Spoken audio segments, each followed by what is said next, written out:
what becomes important is to understand the core of what narcissism is. So narcissism is not just bad behavior. One of the mistakes that people make is they think, oh, this person is just behaving badly. So I think it's never too late when you've had a narcissist in your life to get normalized and validated what happened to you. I would say what becomes important if you think you are with a narcissist is to get as much education as you can, to have people around you who understand narcissism. If you feel that therapy is helpful, get a therapist who understands narcissism. If you are going through a breakup, get an attorney who understands narcissism. Welcome to the Life on Purpose Over 40 podcast, where empowerment, elegance, and health take center stage. I'll be your guide on this thrilling journey to outshine your past self. This is a podcast all about transformation. We're plunging headfirst into exactly what health, wellness, style, relationships, and career look like as a woman over 40. You'll be hearing from all the most sought-after global trailblazers and experts. This isn't just about learning, it's about embracing your inner, fierce, fabulous self. Let's get started. Welcome back to the podcast. I'm very excited to have Jennifer O'Neill with us today. I came across Jennifer through a little bit of my own research, looking around at different accounts when it comes to narcissism. It's a very hot topic right now. So Jennifer is an expert. She's been doing this for over 20 years. And we have got her on the call today to give us some advice about narcissists. So Jennifer, welcome and thank you for joining us. Oh, thank you so much for having me. I'm so happy to be here. I came across your account a little too late for me, but I'm very, very happy I did come across your account because I think that you're definitely making a difference to explaining what narcissism is and the dangers of narcissism, and also how women, especially women, can get ourselves out of situations that we really should not be in. So let's start at the beginning. Where did you start from? What got you into this whole area? Because it's a very ugly, unpleasant area to be working in. Yes, it absolutely is. And I want to say it's never too late because I think it's never too late when you've had a narcissist in your life to get normalized and validated what happened to you. So I just want to say for everybody out there, part of what is so important about this is understanding what has happened to you and helping you make sense of that. So I've been a therapist for almost 30 years, maybe 30 years by now, long time. So over the years, I started to see more and more clients. I got some training on narcissism through some conferences. And then I started noticing more and more with clients, really consistent experiences. And so I just started going on a deep dive and really started understanding how crazy it makes people feel. And that once they have the information to help them understand what it is, how incredibly helpful that is to people. So this just evolved into what I'm doing now. Initially, when I started my YouTube channel, I was just like, I'm just going to throw videos up there. and then I put a few on narcissism and they just exploded. And I thought, oh, people really need this information. So it's just kind of evolved. And as I've put content out there, of course, I've gotten more clients who are dealing with a narcissistic dynamics. So in a nutshell, that's how it all evolved. So there's a huge problem. I've got a million questions for you, but there is a huge problem because we are told you cannot self-diagnose someone, you cannot diagnose someone. Narcissists shouldn't be diagnosed. The problem is, though, that narcissists are very good at getting out of a diagnosis, so it's very hard to diagnose a narcissist. And then there's this whole movement of all the women that break up with their partners think that they were dating a narcissist. I've got friends like that as well. Through my own personal journey, I can tell them that, hey, your man was not a narcissist, but they like to think that to externalize the blame of the relationship breaking down. There's the whole movement around the fact that every relationship takes two people to ruin it. But when you're with a narcissist, that's just not true. The narcissist is the one that's doing all the damage. Where are we when it comes to understanding if we're really with a narcissist or if we're just with someone who, I guess, doesn't fit us, doesn't suit us? Gosh, yes, that is such a great question and multi-layered. Yeah. So, yeah, the question of diagnosis is a tricky one. And obviously, if I am talking to somebody, I am not diagnosing their partner as narcissistic. I have not met this person. That would not be appropriate. I'm not doing that. And we do have to be careful with diagnoses. Narcissism, it is a personality disorder. So there is a diagnosis. And I realize there's all kinds of debate about this and what is narcissism, on and on. However, I think it is really crucial that we do use the term and whatever you want to call it, um, because it is very specific dynamics. And to your point, narcissism is a very specific thing. And there are a lot of things that can look narcissistic. People can act in narcissistic ways without being narcissistic.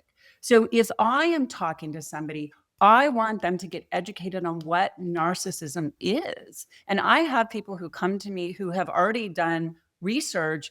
But when we start talking and I start saying this and this and this, they're like, oh, I didn't realize that was narcissism.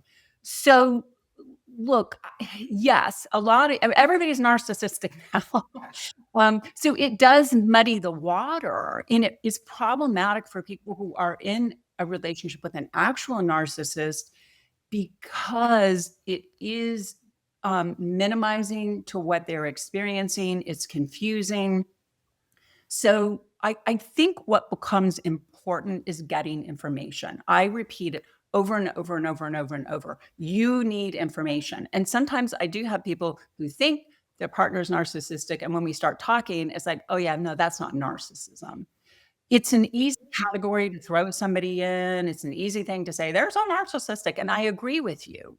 It then becomes like, I can just blame them. So I would say what becomes important if you think you are with a narcissist is to get as much education as you can, to have people around you who understand narcissism. If you feel that therapy is helpful, get a therapist who understands narcissism. If you are going through a breakup, get an attorney who understands narcissism. You need a team because you need to make sense of what's actually going on. I hope that answers the question. It does, but it opens up a whole lot of other questions for me.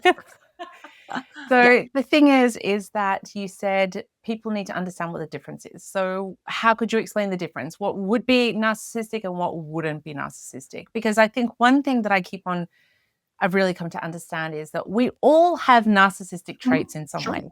And I think that's the first thing that we need to understand is that just throwing around that term doesn't help a situation. Right. Because that person might not be narcissistic at all. Not in the actual, they're not a narcissist. They have narcissistic traits because we all do in some way. I have a friend of mine. Well, she's not really a friend, but she's in our group. And I swear she's the narcissist in her relationship. She keeps calling her husband the narcissist. But knowing what she does, and I've seen her in person and what I've experienced, I can honestly say, and I've subtly told her a few times that there's a few things that I can see her doing wrong in the relationship. She is a narcissist and it comes from her childhood. There's trauma there and all of that. But she keeps on claiming it's her husband that's the problem. But I actually think that he's not the problem in the relationship, but it's not my place to jump in. So whatever. But I think that that's where we get this big problem because then she is a type of person throwing around, hey, I'm with a narcissist, and she's not. And then you've got other women that are really with a narcissist. And it does muddy the water. So what do we need to know? What's the difference? So number one, I think anytime our friends are struggling, right, we can support them however we want to support them. And they're having an emotional experience, and we can talk about the emotional experience. And if we think the person's not narcissistic, we can still talk about the ways they're hurt, they're afraid, all of the things. So I think what becomes important is to understand the core of what narcissism is. So narcissism is not just bad behavior. One of the mistakes that people make is they think, oh, this person is just behaving badly. No, narcissism is very specific. And the core of it, the way I talk about it, is it really has to do with the lack of empathy and the lack of ability to have reciprocity in relationship. And that is core. I don't even know if I would say we all have narcissistic traits. I would say we can all behave in narcissistic ways. And I could give a litany of things, anytime that somebody's in active addiction, they are acting very narcissistically often. They will steal from you, they will lie to you, they will do all kinds of things, right? It's all about me. I think people mistake selfishness with narcissism. Narcissism is at its core, it's about an inability to have reciprocity. So they often know what you're feeling. It just doesn't matter to them. There's not the emotional resonance. In my book, I have a quote that one of my clients actually said and gave me permission to use it. And he said, it's the narcissists do not carry the burden of emotional dialogue. And I love that because that has to do with they're not able to connect emotionally like you and I are. And so somebody may be having bad behavior and they may be acting in narcissistic ways, but at the core, if they're able to show up with empathy, if they're able to show up with reciprocity, if they're able to show up with emotional connection, they're not narcissistic. They may be a lot of other things, but they're not narcissistic. So from that conversation, from that core, we can talk about then, though, all of the ways that manifests. And I find that narcissists are remarkably predictable the ways that they behave. It's like crazy. People are like, how did you know that? I'm like, well, because that's what they do. So so I would say that's the core difference. And we always want to look at that core piece. And it can still be confusing, right? And if somebody has had a lot of trauma, if they are in a lot of fear, if they are really reacting in a lot of defensive ways, again, that can look very narcissistic, but isn't necessarily narcissistic. Okay, so question about that. Like you just said, you use the word confusing. It is very confusing because at the start of the relationship with a narcissist, they show what we think is empathy, but you're saying that they don't have it. So how does that work? So here's an interesting thing, and I have no scientific data on this. It's purely anecdotal, so take that for what it's worth. However, I have noticed a trend, and I don't think this is true every single time, but when somebody has been in a romantic relationship with a narcissist, they will often tell me that on the first date, they realized something was really off. There was something that felt weird, but because we're so nice and we want to give somebody a chance and all a million lovely things about us, they ignored that. And so I believe that at a limbic system level, it's not connecting. We know there's something weird. We know there's something off. And so it's like an early warning sign. So what I think is that narcissists are really good at making people feel good when they want to. And we can mistake that for empathy. We can mistake that for they've listened to us, when really what they've done is they've love bombed us. They've told us we're the most wonderful person. And I just can't believe like people treated you like that. You're so wonderful. How could anybody treat you like that? By the way, we're going to fly off to Paris for lunch. I actually had somebody tell me one time, they actually truly flew me off to Paris for lunch. So I think that they confuse. Often if you talk to people, they knew there was something, it was like this low level noise, but with all the noise up here that the narcissist creates, they dismissed that, they ignored it. And what I really find to be true is that narcissists can keep the mask on for about 6 to 9 months. And then once they really have you sucked in, it comes off. It's one of the reasons they like fast courtships. They want to get you sucked in. And then the real person comes out. So that's super confusing for people. And people spend a lot of time and energy, what I call chasing the ghost. They're trying to get that first person back because they think that's the actual person.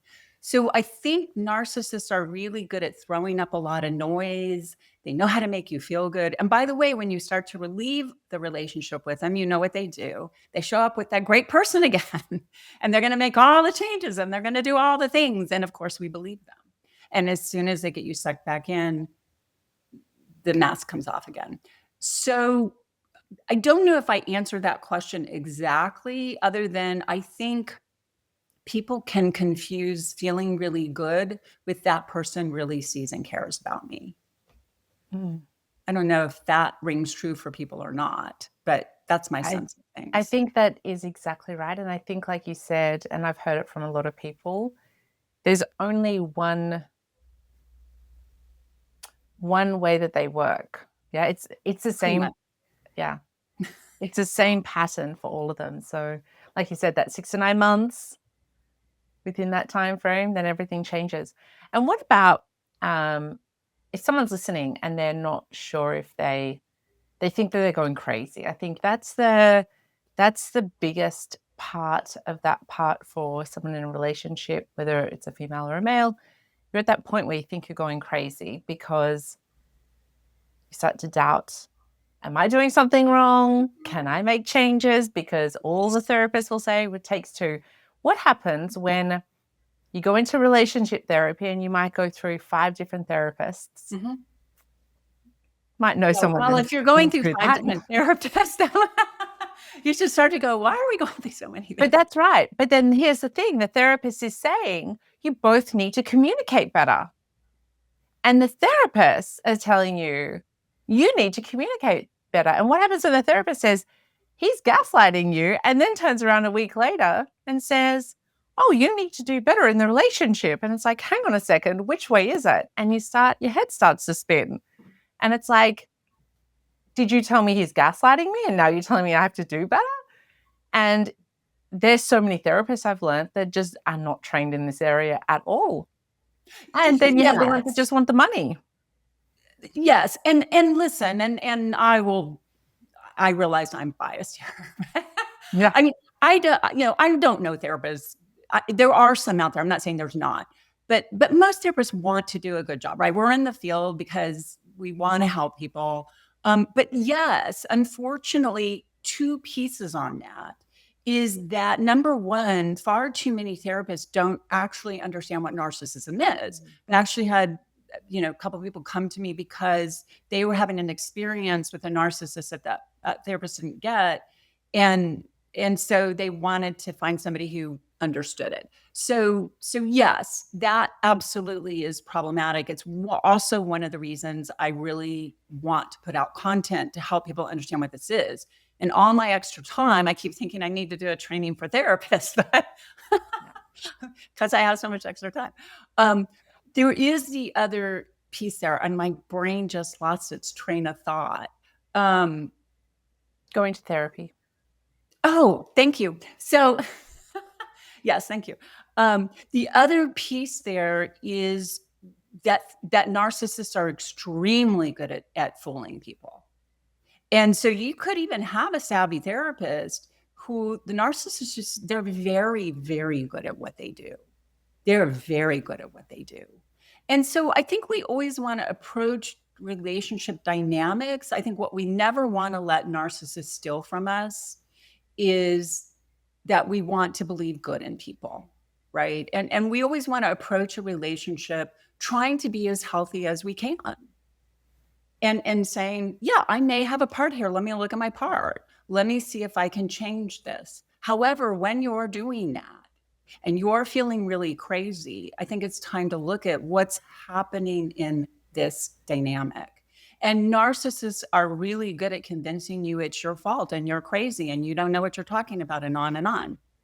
If a therapist does understand narcissism, I've also had many clients who have told me that they did try couples therapy, and the therapist looked at them and said, look, he's a narcissist. She's a narcissist.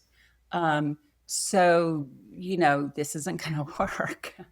But yeah, so it's 2 pieces, right? That too many therapists don't understand narcissism, and also narcissists are very good at fooling people. Mm. I think that one of the core pieces I want for people to understand is to trust themselves. If you are having an emotional experience that you keep having, I do want you to look at, like, do I have a part here? I'm not saying don't look at your part, but I also want you to trust yourself that something is really off. And if you feel like I'm showing up and I keep getting emotionally annihilated, you need to trust that. Because even if the partner isn't narcissistic, you are getting emotionally annihilated. And so whether they're narcissistic or not, this relationship isn't working for you. And you get to go in to whoever, a therapist, a friend, whoever, and say, I have done that and I keep getting emotionally annihilated and this isn't working for me. This is not okay for me. I always like to say, right, wrong, fair or not, this doesn't work for me.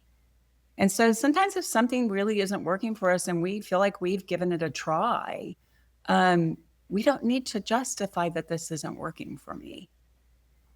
On that note, how does it work when it comes to having children, though? I think, I don't know about men, but I think for women, the biggest problem is that we feel like, not all women, but I think a lot of women feel like I better stick around for the children. And this is a complicated formula. Look, that is a really complex question. When I put my videos up, I often will get comments. People will say, just leave. And it is not that easy. There are a million good reasons why people can't just leave. And I'm not even just talking about with romantic partners. I'm talking about if you have a narcissistic parent, if you have a narcissistic boss. So just leaving, look, if I could, I would send all the narcissists to Narcissus Island, right? And I would make sure nobody has a narcissist in their life. Because if you have a narcissist in your life, I call it, it's like radiation, right? It's a slow drip of poison. And so if you are in relationship with a narcissist, you are getting poisoned. Now, sometimes we need to stay for a million good reasons, and that's okay. You just have to understand the game you're playing.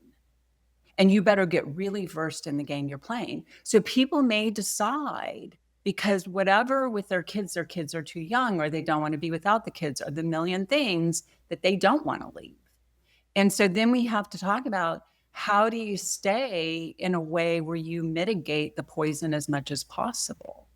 And, the sad truth is, I always say with a narcissist, there is no healthy path. There is a path of least destruction. And there is no feel-good path, because none of this is good. None of it is optimal. Because if you leave, then that ex is going to have parenting time with those children. Yeah.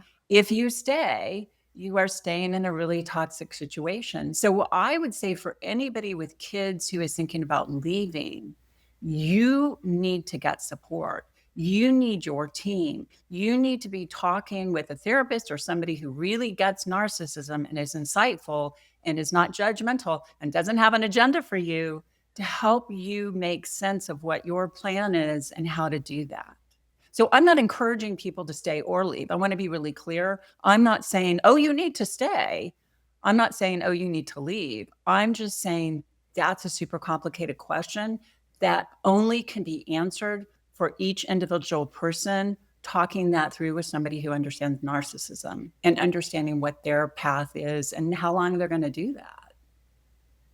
Yeah, really complicated, really painful, deeply painful. I know someone in our family that she decided to stay, and she just plays sick all the time, and she just walks away and plays sick, and I've got to lie down, I've got a headache, and goes and sits in her room. And in one way it's really good, because she gets her husband, because she wants to show that she has a husband. She already had one divorce, so she doesn't want to be divorced again. She's older, so for her it's that generation.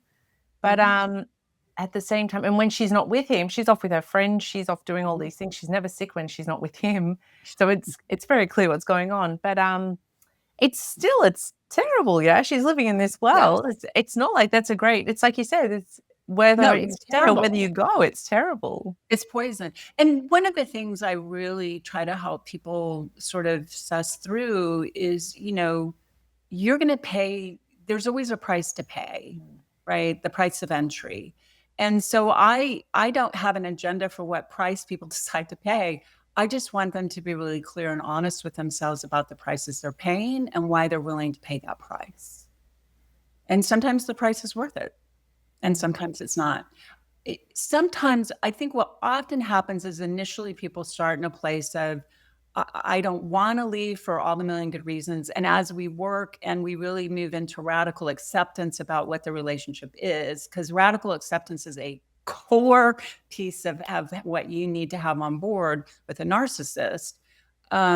They say, oh, if this is really what it is and this is all it's ever going to be, like, I really don't want this. And so then we start talking about how to move to a different way of being.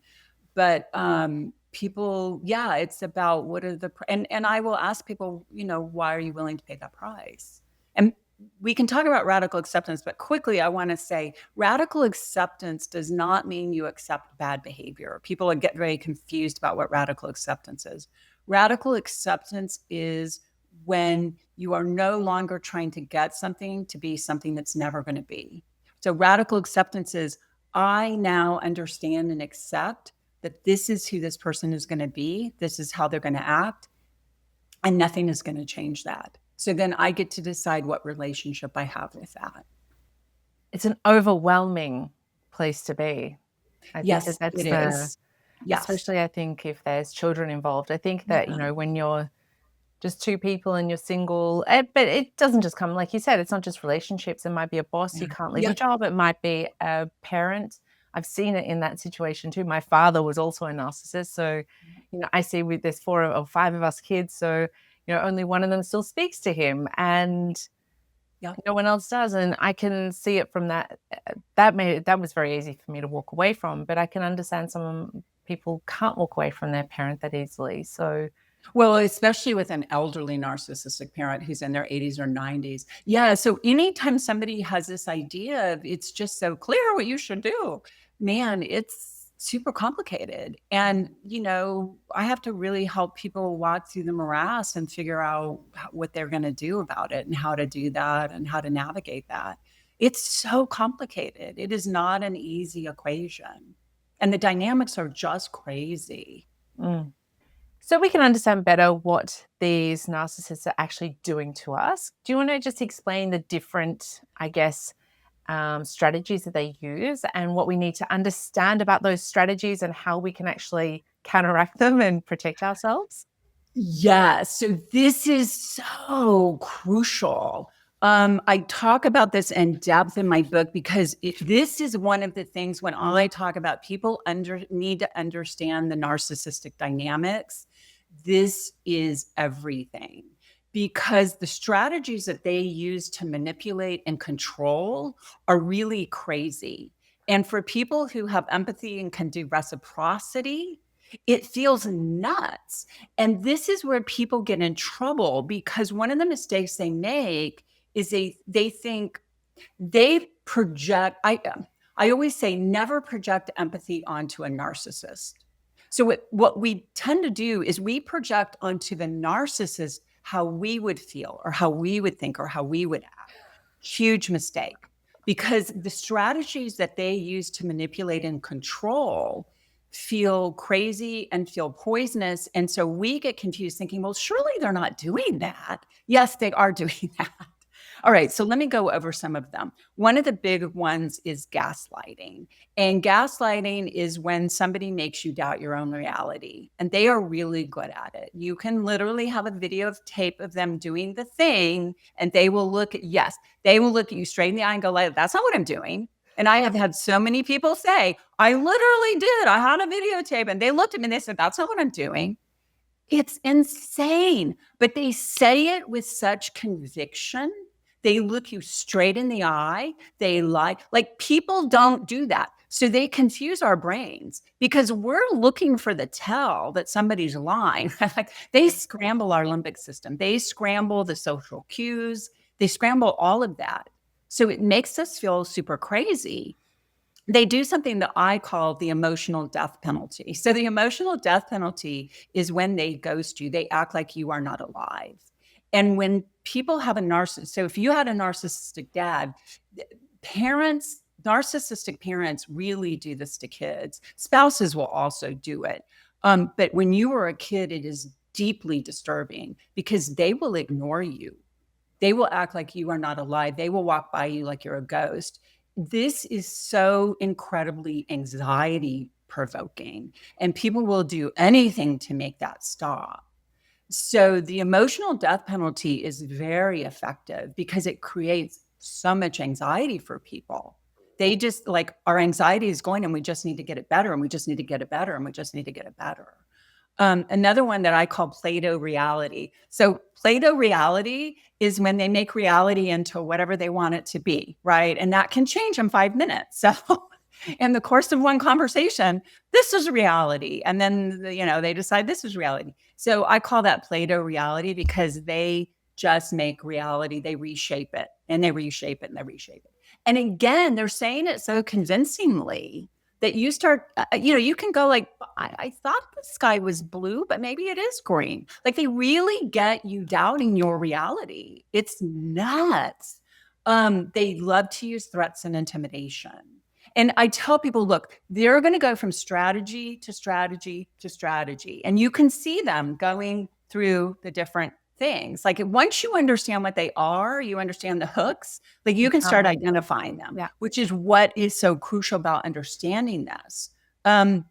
They also use the crazy projection where they will literally say, you are doing what they are doing.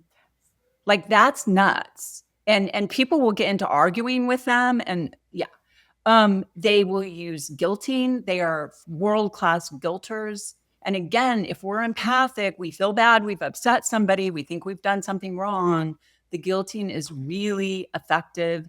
They use what I call the flying monkeys. They will especially do this if you are trying to leave them, if you are setting limits or boundaries. So the flying monkeys is when they go to everybody, family, friends, and they tell them their sob story and they get that person to call you and then they guilt you. And especially like when there's an elderly narcissistic parent, oh my gosh, does this happen? I could talk forever about that. They will have family members call. Did you know your poor mother, your poor dad is blah, blah, blah. Yes, I know. So, and then they will also use the love bombing. So the love bombing is super confusing. And again, when these other strategies don't work, they go to love bombing. And love bombing is when they turn it on thick and they're telling you how wonderful they are and they're showing up in all the ways that you want them to. And I'm going to change.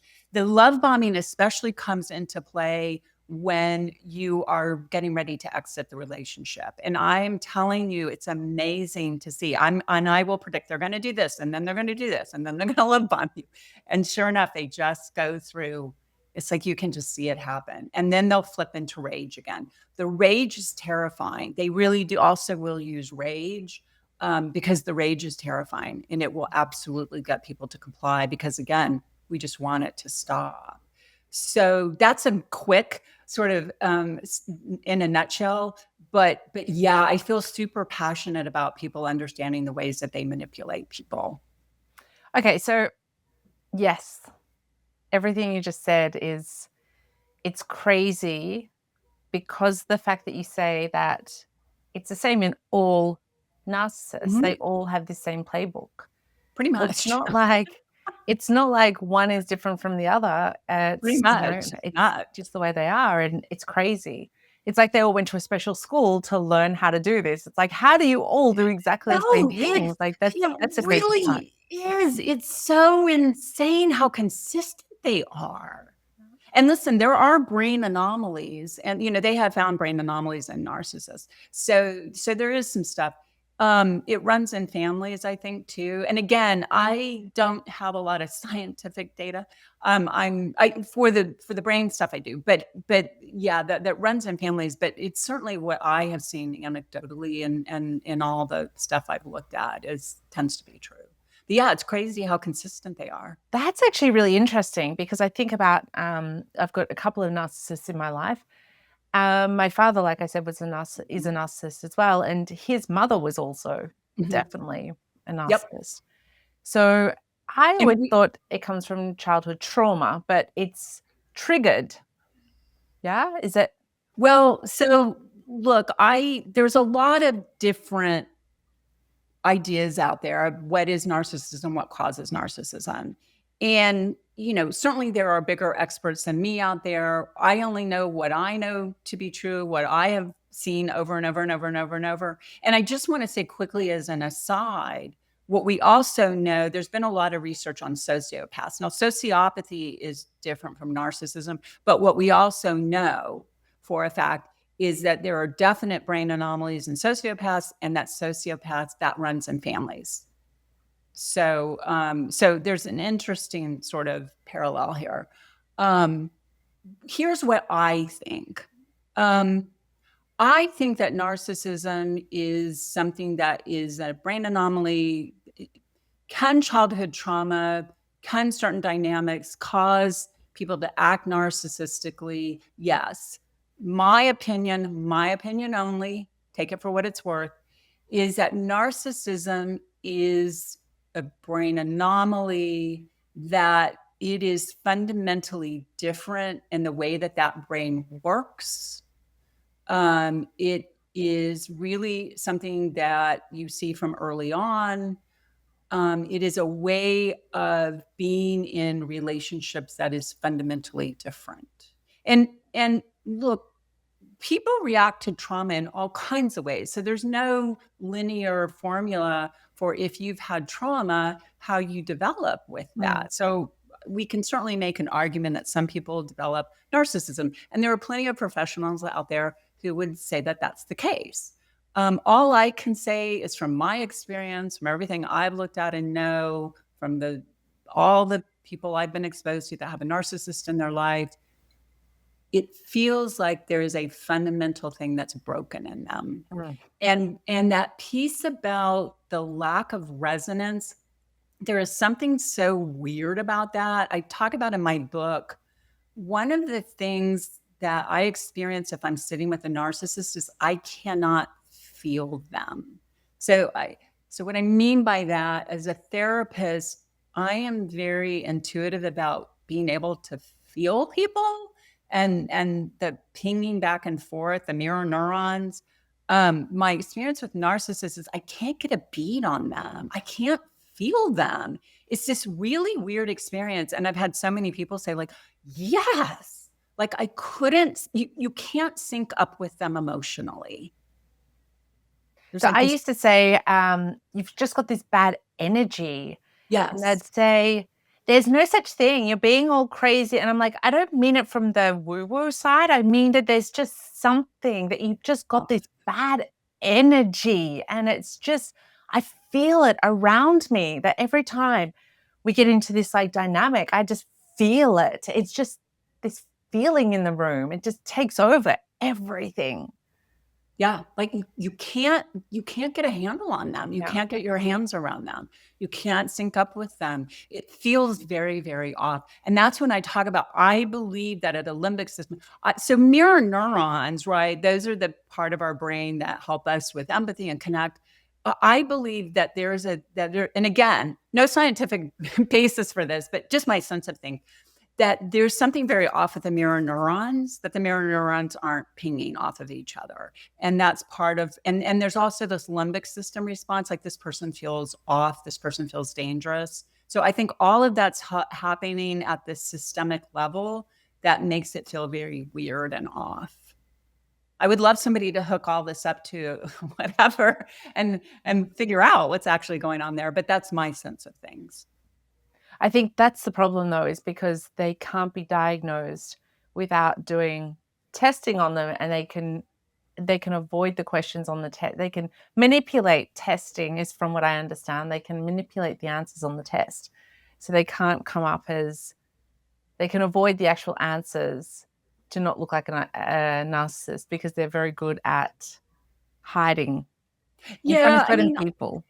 Often psychological testing will pick up on if somebody is being defensive or elusive, but sure. I mean, I think, and I mean, narcissists don't tend to go for therapy or testing unless they have to, or unless they're being left, they're being abandoned. And then they'll show up, but they're not really there to really get better. Now, look, there were plenty of therapists who work with narcissists and will absolutely shoot me out of the water on that. And they will say, hey, I work with narcissist people on the spectrum. And that may be the case, that some people have some like on the spectrum. I think if somebody is at this end of that narcissistic spectrum, I don't I don't think they're going to be getting help and changing because they don't want to. They don't want to. They don't believe that they need to. Yeah. And so do you work with couples? I don't do couples work. No. So if someone feels like something is not right, what do you think the first steps are? So I think the first thing, from what I understand, narcissists are really good at picking the person who has high empathy. That tends to be what I hear, that they choose that person that has really high empathy. And then they do what they do to that person. And that person, because they have the high empathy, like you were saying, they're trying to use their normal empathy to feel sorry for this person, to help them. But at the same time, they think that they're going crazy. And they're trying to justify the situation. I think especially if you've got kids involved and then you're thinking, also, I think that you tend to blame yourself then. And then you start to think, why was I so stupid to get myself into this situation in the first place? Yes. I think that's a big thing. It's like, why did I do this to myself? Why did I put myself in this situation? Yeah, it's so painful for people when they get out of the relationship. Yeah, that's a whole topic. The grief and loss process involved is really profound. And that also happens with an elderly narcissistic parent when they die. The grief is often not for the loss of the relationship, it's for how much of their life got consumed by this. So that's a hard part of the grief and loss process is having to come to terms with, boy, how did I get myself into this? And that's complicated. That is something I think you need to really work through with somebody because there is a whole process there and looking at what the heck happened. What I can say is narcissists are very savvy. They're very, very good at what they do. We show up with our best intentions and our best selves, and they warp that and they manipulate that. And so, look, I guess I'd rather be an empath than not. I guess I'd rather show up in the world in empathy. And even if that means sometimes that might get taken advantage of, but I really want to arm people, and people who have a lot of empathy, right? It's our greatest strength and our Achilles heel because it is what gets us sucked in and it is what gets us held hostage into bad situations. Because we do want to help and we do want to give a person the benefit of the doubt and we do want to believe the best of them, all the things. And so that can keep us really trapped. So I think when we have a lot of empathy, we have to understand how to move in the world in that in a way that we don't get annihilated. But that's very complicated stuff. Yeah. So what do you suggest that someone does? And then there's that whole layer of which is, like you said, there's that grief of what happens afterwards. But there's also the other side of that. What do they use for? There's a saying that they say when a narcissist is out there just to annihilate you at the level of to everyone else. So they're trying to do everything to make sure that your life is ruined. They will do everything to ruin your reputation. They will stop at nothing to ruin your reputation. Yeah. So there's that level of getting stuck in there, but also that there's this like area where it's like that, what have I just realized that I'm in and what am I going to do now? And then how do I get out? Because I think that every single person I've spoken to who's at that stage or gone through that stage where we've gone through the stage of we are getting our whole reputation ruined by this person. And I wish I knew certain things. What would it be that you would tell someone when they're at that stage of don't let this happen to you? What can you do to protect yourself? Okay. So get educated. You truly need to understand the dynamics. And that includes the dynamics of what's going to happen when you abandon them. When you break up with them and you decide like, I'm done. That is their term though. That is literally their term. You abandon me. Like literally the term that they use. It's like they go to this school to go and learn this because they all use that same. They all believe that they were abandoned. Oh, yes. So, and listen, the core wound for the narcissist is abandonment. So you can do anything to them except abandon them. They love to fight. They will fight you all day. They love it. But you can't abandon them. And so, yes, the abandonment is the thing, right? So you really, really need to understand the dynamics cold. And if you are at that place where you have to come to radical acceptance and you have to say like, oh, I need to really like go through this process of unwinding, you cannot do that alone. You need to get support. So again, if a therapist is helpful, please go to one who understands narcissism, who will help you unwind from all of this, whether it's a romantic relationship, a sibling, a parent, a friend, whatever, a boss, whatever. Because this is such a complicated and fraught journey, is enormously hard. You need to trust yourself. You need to trust yourself that you know what's true. You're going to need boundaries. I talk about boundaries. I'm sure people are sick of hearing me talk about boundaries, but it's important because the boundaries are everything. If you do not have good boundaries, you will not be able to do this. And boundaries sound easy, and they are not. And they were super complicated with a narcissist. So you really need somebody who can help you figure out those boundaries. You're going to need to learn to tolerate distress. And what I always say is if you really want to get clear of a narcissist, you have to be willing to be the villain in their story. Now, that comes to your point about they're doing all this stuff out there.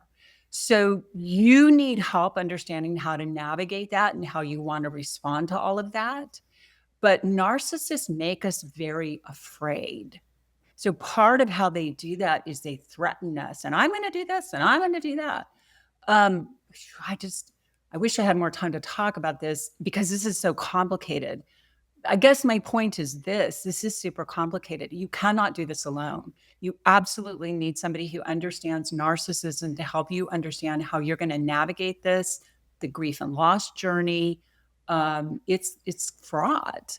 How to do boundaries, what you need to understand, how you're going to navigate the crazy breakup, abandonment dynamics, and how to protect yourself in that. So that's a really in-depth conversation that, again, I can give general advice, but I think in everybody's individual situation, they need to have somebody help them. And also, I want to quickly say, because I know we're running short on time, but you always need to put your safety first. So whatever I say, whatever anybody else says,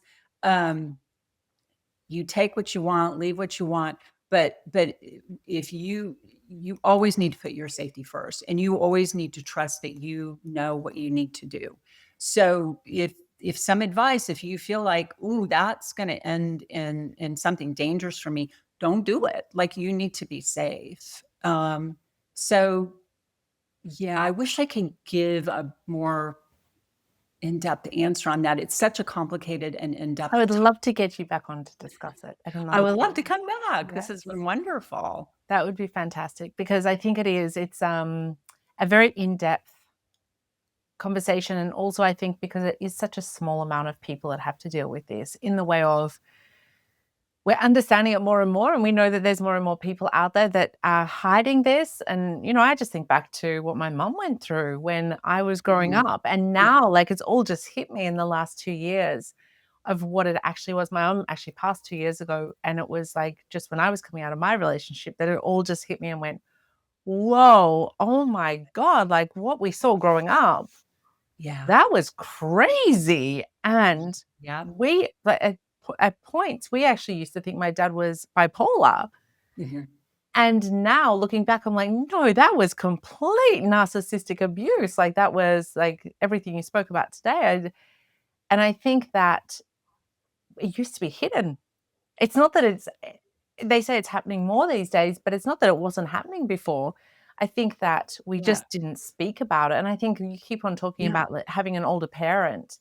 That generation, it was really not spoken about in that way. It was like we would have to just do what that person wanted us to do. Yes. And part of the, gosh, we're going to run out of time. This is a whole other topic. But part of the problem with a narcissistic parent is they can look great in the community. Everybody's like, oh, your dad is wonderful. I love your mom. She's a la, la, la, la. She's the sweetest lady. He's the most wonderful, helpful man. And you're having this experience in the home that is super crazy and very different. And so for kids, there's so much shame involved, there's so much confusion involved, there's so much craziness involved. So when there's no information out there and people have no way to make any sense of this, well, yeah, where do you go with that? And when I talk to people and we start talking about this, and I can literally see them breathe, like, oh my gosh, everything makes sense now. Like I can literally see the relief for them that it helps explain something that just felt super, super crazy. Yeah. And nobody understood. And you're having a very different experience than anybody else. So where do you go with that? Yeah, it's really rough. Jennifer, I know you have a client, and if you are dealing with a client with narcissism, we don't want them waiting because they need help. So we're going to let you go because I know you've got to get to that person. But I would love to have you back on to discuss this further because it's definitely a huge topic. You have a new book out. Please tell us what your book is, and I'll put it into the show notes as well so people can get hold of it. Yes, absolutely. Yes, I came out with my book sometime this past year. Anyway, it's called Surviving the Narcissist, and you can find it on Amazon, Surviving the Narcissist, Jennifer O'Neill. And it is full of in-depth information about what narcissism is, how to navigate those dynamics. I also have exercises in there for people because it's not just enough to have the information. It really involves people really need to look at the dynamics and what's the relationship I have with all of this, and what do I bring into this relationship that makes it hard for me, that makes this feel really dangerous, that makes this feel really scary. One of the biggest barriers to change is the fear that it feels really dangerous for people. So I have a lot of exercises in that book also to help people start to unwind kind of where they're getting sucked in and held hostage. So yeah, so thank you. Yes, I would love to come back. I really enjoyed talking to you. Thank you Okay, so that would be much. wonderful. And we will end it here because you definitely have to go. So Jennifer, thank you for joining us today, and we will definitely have you back on to discuss this further. Thank you for being here, and thanks everyone for watching.